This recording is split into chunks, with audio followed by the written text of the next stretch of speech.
than a decade, Iran has been suspected of being behind the 1994 bombing of Jewish community center Amia here in Buenos Aires.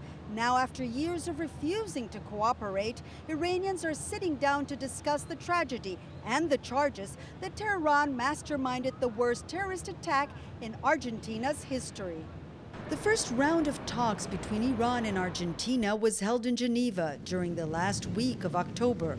The discussions centered around the belief that top-level Iranian officials, including former President Ali Akbar Rafsanjani and current Defense Minister Ahmad Vahidi, ordered the attack that killed 85 people and injured 400. 18 years later, a new building stands in the exact spot where the explosion happened. The names of the victims are everywhere, but the culprits are still at large. We don't have many expectations. We've been fighting for so long against injustice and getting nowhere, but hope is the last to die, says Olga Dehtiar. Olga has been following the investigations ever since her youngest son perished in the attack. Christian's body was found 2 days later. He was only 21. The pain of losing a child will never go away. I will feel it until the day I die.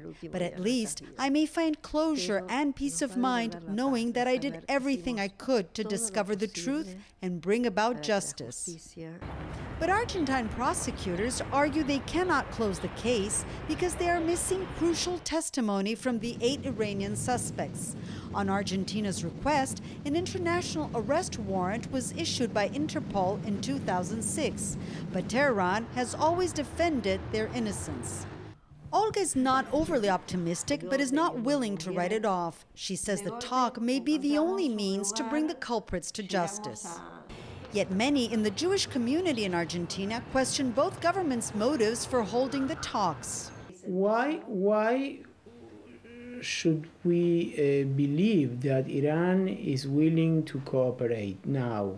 Why, after so many years that they were protecting these people? On the contrary, what we believe is that Iran is trying to, is buying time, is earning more time to delay justice.